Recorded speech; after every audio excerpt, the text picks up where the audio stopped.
One of the main purposes why we have organized this event in particular is we want to build a network throughout the entire country, in especially our urban centers, where there's an ongoing dialogue between our community and law enforcement and the FBI and local police. That's an ambitious program, but I'm convinced that without doing that, we're not going to be as successful as we possibly can. And so by having a local organization that is already established, advocating for the community, those kinds of incidences will get more attention, more focus, and that's what we need in order to break these cases open and not have them be ignored. And then a little bit later, after some of the questions, I would like the Hindu American Association maybe to speak to a moment about California's new law, what it can do and can't do, and it's a follow-up to Oregon's statute, which was the first in the country I neglected to mention. So anyways, just wanted to make mention of that. And now our question. My name is Elma Isani. I actually work for the Government of Canada. I'm visiting from Toronto. I work in the mental health department. Just a small quick question that I had is, let's say we have someone who wants to reach out as soon as possible. I know we have hotlines in Toronto where they're operating 24 hours. How does that work in this organization? I'm not quite familiar about that. Or maybe you mentioned it, I don't know. So like I said, if it's an imminent threat or danger, right, you're still reaching out to 911, you're still reaching out to local law enforcement. That isn't our role, right?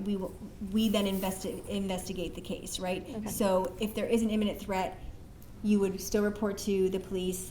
And I'm not saying, and that's if you're a victim. I'm not saying then if you feel like something's going on there, then leave it at that, just for your safety, right? And then you would relay it to us, and then we would go from there, and we would get all the facts and everything to see then if we could open an investigation. Okay, my second question is very simple, very quick. Yeah. For someone who is eager to sort of understand the process of how quickly or how long it would take for them to get follow-up, in a general rule, how quickly would someone expect to get follow-up in regards to their case? Or is that a stand? I'm not sure how that works. Yeah. So I don't want to necessarily give an answer to that. It shouldn't be. I mean, if you're talking about an online, and if it's a threat to life, it's within 24 hours. If it's online and if it's not threat to life, then I'm hoping it would take a few days to a week, right? Okay. Again, I can only speak for what we did at my office, and I'm not monitoring all. And then if it's an actual investigation in a case, they won't update you. So that's another thing too. So there's a reason why it's a case, it's sensitive, right? We're not relaying all that information because that would take away from what we're trying to do. Okay. So I think that's also actually a misconception is just because you don't hear back. Again, I can't speak for all law enforcement, but it doesn't mean we're not doing anything. It very well could mean that we do have a case opening, but we're not going to be able to tell you. Now, I'm not to say if you were to reach out and there was something we could share with you, then we will, right? But we're not going to be calling every day and saying like, hey, we did this interview today, tomorrow we're doing surveillance. Like that's just not the normal way that we would run our cases. Okay, perfect. That's all I have. Thank you so much. Thank you. Yep.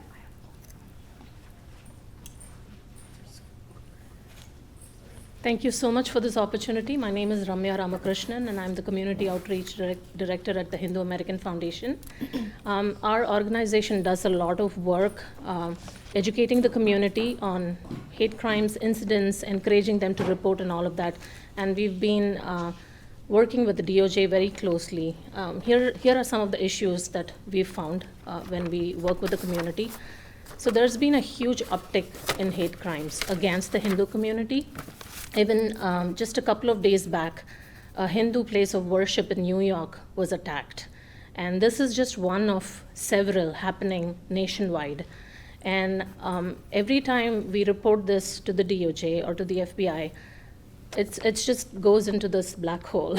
Unfortunately, we've not really had any kind of a concrete closure to this. So it's really unfortunate because this is our place of worship that's being targeted and attacked, and we really want to have more more engagement with the DOJ and two-way communication and some kind of a response and update as to what's happening with the investigation. And so when we try to work with our community and encourage them to report, one of the many challenges we face is they ask us, but nothing's happening. We've been reporting like we are supposed to, but we've not heard back, and it's been several months. So I want to ask you, what do we do in that case? Because it's just something that's been happening. The attack on temples has been happening right from the beginning of the year, and it's not stopping. And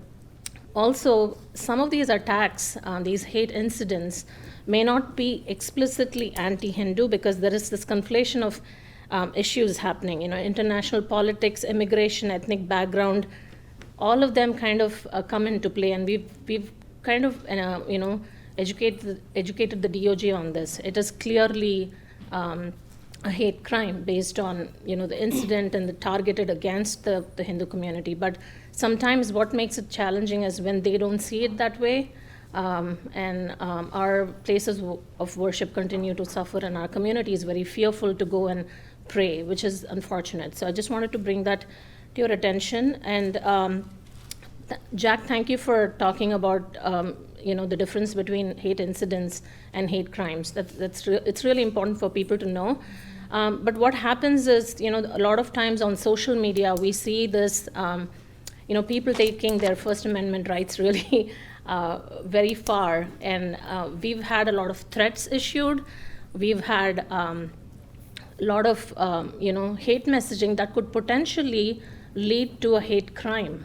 It may not be a crime right now. It could just be an incident. But if left unchecked over a period of time, it could result in a hate crime. So I want to know what the DOJ is doing to keep that in check, considering you're monitoring everything.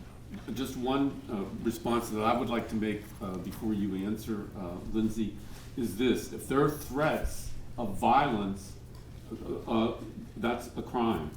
So, Okay. or Yeah. under certain instances, I'm not a prosecutor, but understand that threats of violence crosses the line in most instances, so that's very important. Yeah. Okay, so there was a lot that I wanted to address, and I hope I remember. So black hole, it does not go into a black hole. So when it is reported, I'm sorry. Yeah, that's better. Black hole, that's not true. So when you report that, again, just because you don't hear back, that doesn't mean we're not following up. We 100% are following up. When it gets into our system, it is assigned to a case agent. That case agent will have to complete that.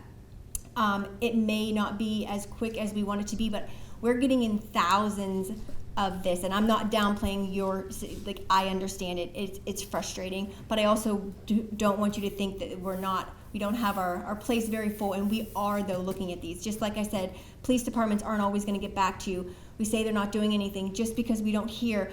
We do stuff all the time that we're stopping some things that happen, right? That you also don't know, community doesn't know about, right? So it really goes both ways.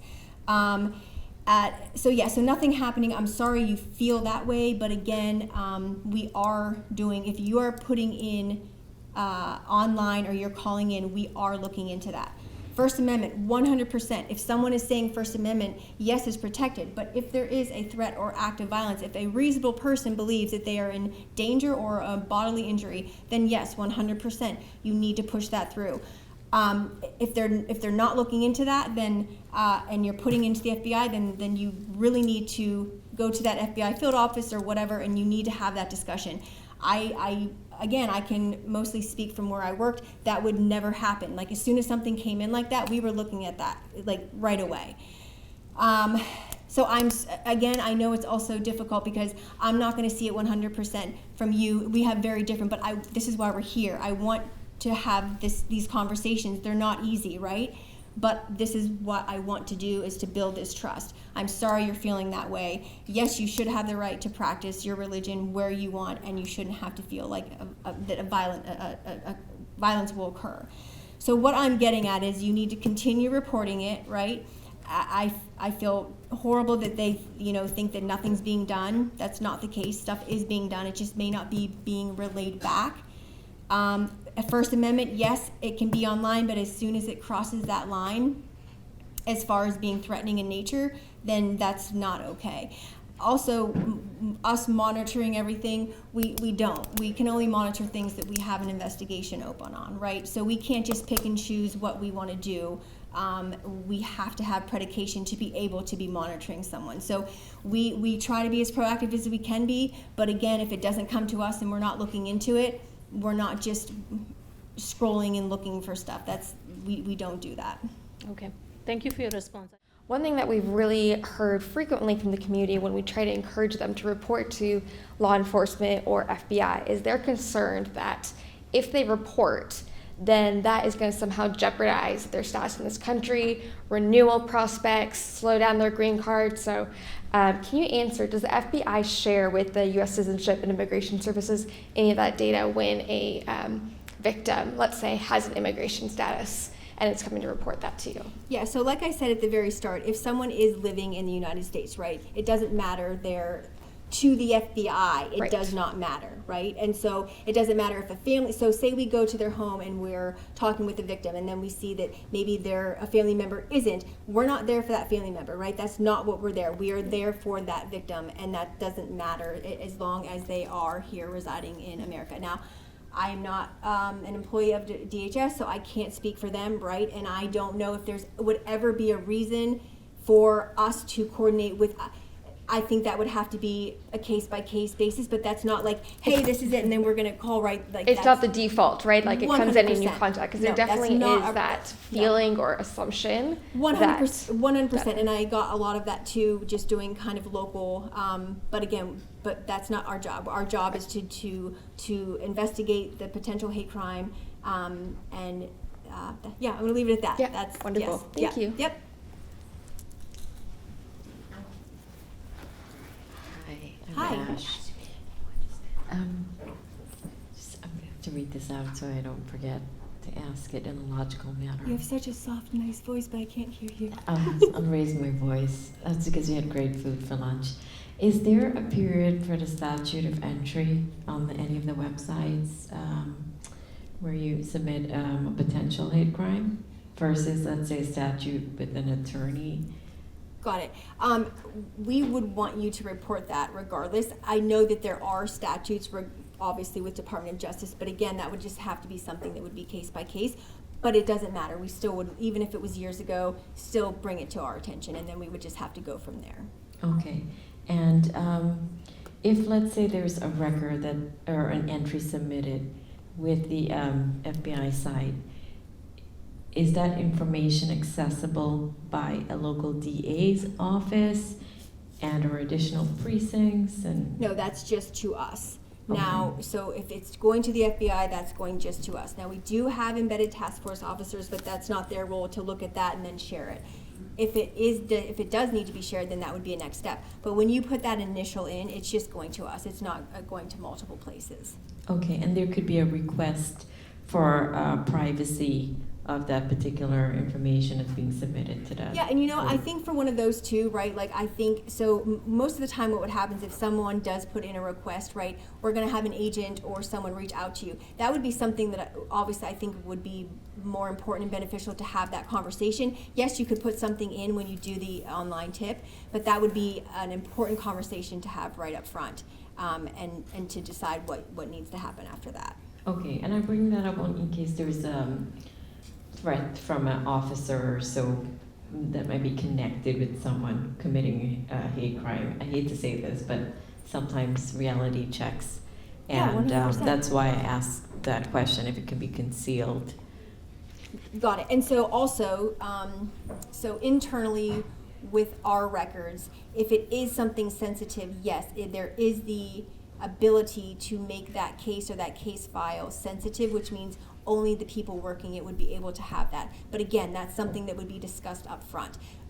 But yes, 100%, we're not going, and the same thing, like I said, we're not going to DHS, we're not going and we're relaying all this information. It comes to us, and then we would do what we need to do from there. But it's not automatically just spitting it out to those other places. Thank you. Yeah, of course. Thank you. That was very informative. Yeah, thank you. My name is Yasmin Badamsi Forbes. I'm from the AAPI Commission, Massachusetts. So I was wondering, with the significant increase in hate crimes against the AAPI population, in recent years. Are there specific measures that your unit is taking to implement and to improve the reporting and investigation? And how are you working with community organizations to build trust and ensure culturally competent responses? Yeah, so thank Thank you. you. So again, I kind of go back to, it's a two-way street. We have to have engagements like this. We have to build the trust so that, victims know that they can come to us, right? I know that that seems like a simplistic answer, but that's really the truth with anything. At the end of the day, we're humans and we need to have those relationships. And again, I know it's not gonna happen overnight, but then we need to know, like if you reach out to your FBI local field office and you need to say specifically, hey, this is what we're seeing, we're not trusting, we need someone to come and present. I know that happened where I was in Northern Virginia and we would go and do it. So like if that's something that you're needing in your community, then you just need to ask for it, right? I'm trying to talk about a case. I think it's a hate crime case, which happened probably 5.5 years ago. Okay. I only learned about this last March. It's about a mom. I don't want to disclose any specific information about his son got killed because of some hate crimes. I'm sorry, And, because of what? He was killed because of what? I suspecting of got killed Oh. or in some criminal that got killed because of hate crimes. Okay. And she tried all her efforts, trying to hire famous lawyers. And this is what she told me, that for the 3 lawyers that she hired, the lawyer that's famous in US, saying, we've done all that we can. We cannot make them to do the right thing. That means the police station, local police station. Okay. And there is, he says, I contacted a national level media. What the reply she got is saying, if local police don't investigate, they are not reported. And later, there is her comment to me was saying that one of the police in the investigation or in kind of action, I don't know what's the involvement says. What the police tell her is that they have strong backings. They could hurt and kill your son. They can hurt you too. And tell her, don't raise up or meddle anything, because she will get hurt. Yeah, 100% you should report that. She needs Yeah. to send it to the And FBI. I told her it should report higher up, and she says that the FBI and those, they have certain level, certain kind of procedure of escalation. It's kind of that you have to go to the local first, then go high up and escalate. No. And over the year, I was trying to find the right kind of thing, trying to see who might be able to look into, and have the man having the right person persecuted or whatever. So I think this might be an avenue for me to bring up to see who are the right person to talk to for her to talk directly. I was asking for some detailed information about the case. She says she don't want to because I'm just Yeah. a normal person. But I hope that you can share us some of the information when a case like those, that we can escalate and reach the right office instead of kind of clamped down by the local police, local government or officials. Yeah. Thank you so much. So thank you for sharing that. So your friend does not need to report that first to the locals. She doesn't need to have the locals check off the box or go up to high. She can just I go believe straight to she FBI. talked to some local FBI, but they are not opening a case or start investigation into those. I don't know the detail about those. She struggled for years Okay. and finally gave up. Okay. If you can at least give, where was the location? Or, we can talk offline if you want. I'll try to get some kind of contacts. I'll talk to you in person of some specific thing regarding this. Thank you so much. Hi, I'm Marilyn Cachola Lucy. I'm here on behalf of the Asian Pacific American Public Affairs. I hear you speaking about the difference between things that are disgusting and vile and criminal and then also that balance between freedom of speech and the greater good. And so I used to work for a legislator, and in 2022, she authored and passed a bill in California that became law that really equalized the hate symbols that are used and that the penalties would be the same. But it also extended the places that they would be banned, because much to my surprise, even as staff, as we were doing research, is that these symbols that terrorize and are used with intent to terrorize people were not banned from places like schools or cemeteries or public places or things like that. And so when the law passed, it made me wonder, federally, what is the limit? Because in California in 2022, the Hakenkreuz, the noose, and the burning cross now all are equalized in terms of how it's seen, how it's treated by law. Mm-hmm. What does it look like across the nation?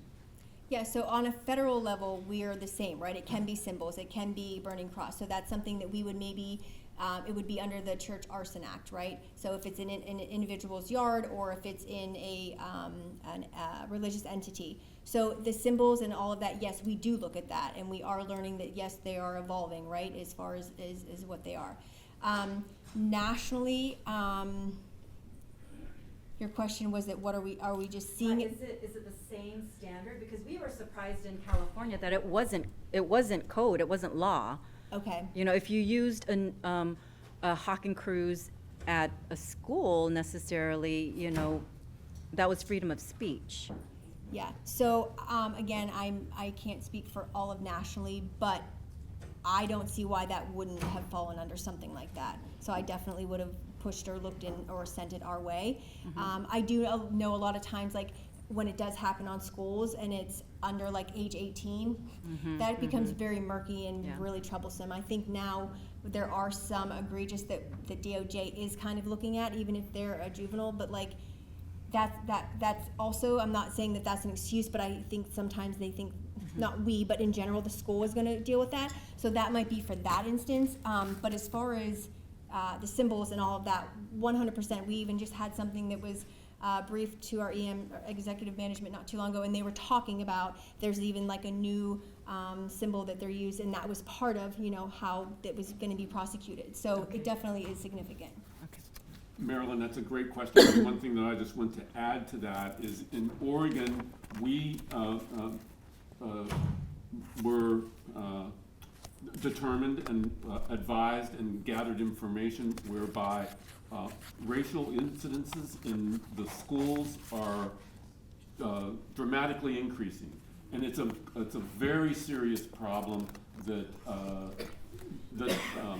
our local and state and federal government need to pay attention to. These our children are under their control and authority in public school systems. They have the right to be protected from any kind of violence or any hate that's directed against them, and our elected officials' responsibilities and duties include that, and have not received the attention that it deserves, because these are consequences that last decades afterwards. Thank you. Stephen. Thank you, Jack, and thank you for coming here. I think we have a jump start before the meeting started. I'm Stephen Pei from Houston, but I would just want to share with you some conversation or my ask to FBI before the meeting started. I think let's talk about what question Taipei raised. I think FBI did lost tremendous credibility. Mm-hmm. Houston was the epicenter of the China Initiative. It started in 2017, 1 year before the China Initiative was launched. And it got to the peak after the Consul General from China was shut down in Houston. FBI locked the doors around the city. The result was the whole city, the whole Chinese American in Houston, shut down completely to FBI. Therefore, the FBI came out to reach out to the Chinese community in last year. You are going to hear that tomorrow, maybe from State Rep Jin Wu tomorrow. He's the keynote speaker tomorrow. The Houston field office reached out to Jin Wu and me we've been working with the Houston field office in the past months. And basically, we came a long way. I think we have built upon what Jack has done in Oregon. I don't know, our friend from California, are you from San Francisco, from Los Angeles, from which area? San Francisco field office has built a very good relationship with the community there since 2 years ago. I think Houston is really riding on the wave of San Francisco to hold our forum in June 6th at the Rice University. And Jill Murphy came all the way from headquarters. She's the one in charge of the whole FBI counterintelligence in the whole nation. I think what we try to do, I think we actually have some degree of attention from headquarters as well, is that we want to build a sustainable communication channel in all cities with your local field office. In Houston today, I have a special agent. I test him 24/7, I'll get a response. That's what we need to have. On Monday, I just have a Zoom meeting with the supervisory special agent in San Francisco. We are trying to replicate this model across the country. It's not just with FBI. I met with the special agent in charge in San Francisco for 2 hours in April. We talked extensively. At the end of the meeting, he introduced me to the assistant director in charge in New York. And the committee of 100 intern chair with me visited the assistant director in charge in New York together. So it's not just Houston, San Francisco, New York. We are working with community groups in Chicago, in Detroit, in Ohio, in many community groups now. If Dallas has a problem, Dallas has the FBI field office. They work very closely with the Houston field office. We can help you. If you're in Los Angeles, we can help you through the San Francisco FBI field office. What our goal now is really to build a sustainable communication channel between the local community group, in particular Asian American community, with the FBI field office. I think that channel needs to be there. Houston had the very first forum with FBI in 2018, 1 month before the China Initiative was launched. A month after it was launched, 5 of us visited headquarters. Unfortunately, in 2018, there was 2 monologues. There was not a dialogue. What we try to do now is really create a dialogue now. And actually, if what I was told by one of the special agents in charge is that back in April 15, during that week, there was a national retreat of all the heads of the field offices. I think some of the issue we talk about here today has been brought up already to the head of all the field offices in their annual retreat. So if you need help with your local office, talk to me. Because I think Houston may be one of the worst case until we push very hard until we got our forum in June 6th. That forum was actually live streamed nationwide. I still have the video if you are interested. So I think there are a couple of things I want to add. I think what Jeff started with talk about hate crime data.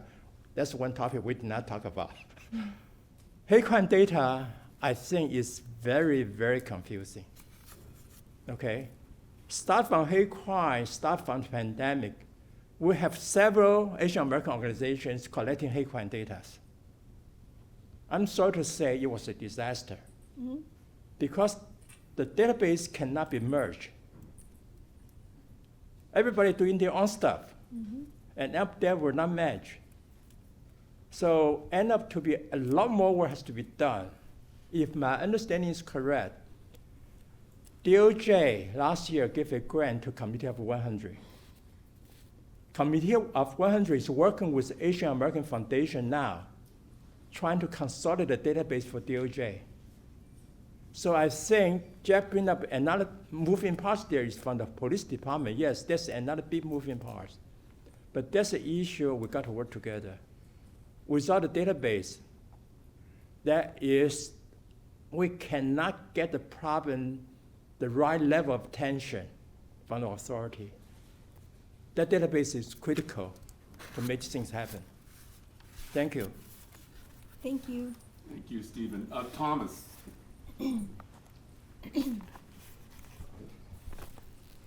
Hi, my name is Thomas Joy. One, I just want to reiterate, there is a channel and a system for reporting stuff. It's not FBI and DOJ that you go run to every time something happens. It is your local law enforcement agency. Underreporting is one of the biggest problems that we have in our community. It is not reporting and the law enforcement community not doing what they're supposed to do. I'm sure there are instances of it, but underreporting is the issue that we have. One incident that I think the lady talked about is in New York, Babs Temple, correct? Babs Temple? Yes. It happens to be in Melville, and it has been Long Island, it has been Suffolk County, and I happen to be a Suffolk County police officer. I was going to say with that, I knew you were going to come with that. Yeah. So Babs Temple, the day after this incident, the day of the incident, Suffolk County Police Hate Crimes Unit were investigating as a hate crime. There are some nuances to that crime. It is not a typical hate crime. It's more against Prime Minister Modi and his visit to Long Island, by the way. That's what that crime is mostly about. But either way. Our problem is people are taking Right. political. I understand, yeah. And targeting him. I completely understand by just giving the nuance of that incident. But the point to all this is, it is making connections with your local law enforcement agency that are investigating it on site. The first one that you call 911, that agency is the one that you need to make connections with. Now, there's a delegation of us who are Asian Americans and law enforcement that are here today that are representing the law enforcement community and our own community. So we have networks in place for you around the country that are Asian American related. We have a group called NAPOA, National Asian Peace Officers Association, which our own groups from New York and California and Dallas and everywhere else. That's actually my president, Ed Hughes, the detective with Suffolk County Police Department, computer crimes, and our other colleagues from New York, Jimmy and Errol. So we have these networks established for you. As a matter of fact, ma'am, are you with the DOJ or FBI? I'm FBI. You have a community engagement team, Danny Lee, special agent, Yeah. and Joe Karen is an analyst, but they are part of the engagement team. They met up with us for the last conference for NAPOA, but you have representatives from DOJ and FBI that are delegated to, making those communication engagement with our community. So the takeaway today is making those connections, and we're here to help you make those connections. If you get with Jack, we have contacts to first of all, there are about 18,000 police departments in this country. And yeah, I don't know if you know that. FBI is just one of them. There are 17,900 and change, more, that are responding to your calls. But we are there to help assist you in making those connections, okay? So I'm here, my president is here. We'll have a business cards for you. And of course, DOJ and FBI, they need to be utilized when they need to be utilized. If we are not doing our job in our local department, then and in those instances, utilize them and hold them to the fire, because these things affect us and our communities and our children, and we are cops, and we are part of your community, and we feel your struggle and your pain too. All right, thank you. Thank you.